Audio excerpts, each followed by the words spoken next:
बात करना है।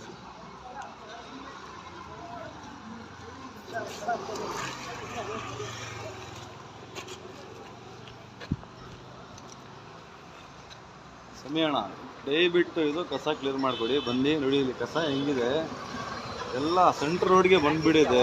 ಜನಗಳು ಓಡೋಕ್ಕೂ ಆಗ್ತಾ ಇಲ್ಲ, ಗಾಡಿಗಳು ಎಲ್ಲ ನೋಡಿ, ಎಲ್ಲ ನೋಡಿ ನೋಡಿ ಹೆಂಗೆ ಎಲ್ಲ ಗಂಟ ಬಂದಿದೆ ನೋಡಿ. ಹಸುಗಳು ಎಲ್ಲ ಬಂದು ಎಲ್ಲ ನಾಯಿಗಳು ಎಲ್ಲ ಬಂದು ತಿಂತಾಯಿದೆ. ಅದು ಫುಲ್ ಫಜ್ಜಿದೆ ಎಲ್ಲ. ರಂಜಾನ್ ಬೇರೆ, ಸ್ವಲ್ಪ ಕ್ಲಿಯರ್ ಮಾಡಿಕೊಡಿ. ಇದು ಅಕ್ಕಪಕ್ಕ ನೋಡಿ ಎಲ್ಲ ಬಿಲ್ಡಿಂಗ್ಗಳಿದೆ, ಚಿಕ್ಕ ಚಿಕ್ಕ ಮಕ್ಕಳು ಎಲ್ಲ ಓಡ್ತಾರೆ. ದಯವಿಟ್ಟು ಕ್ಲಿಯರ್ ಮಾಡಿಕೊಡಿ ಅಣ್ಣ. ಬೆಳಗ್ಗೆ ಬಂದುಬಿಟ್ಟು ಫಸ್ಟು ಕ್ಲಿಯರ್ ಮಾಡಿಕೊಡಿ ಅದು ದಯವಿಟ್ಟು ಸಮಯಣ್ಣ. ಸಮಯಣ್ಣ ದಯವಿಟ್ಟು ಹೇಳ್ತಾ ಇದ್ದೀನಿ, ರಿಕ್ವೆಸ್ಟ್ ನಮಗೆ ಫಸ್ಟು ಬೆಳಗ್ಗೆ ಕ್ಲಿಯರ್ ಮಾಡಿಕೊಡಿ ಅಣ್ಣ ಸಮಯಣ್ಣ ಇದು.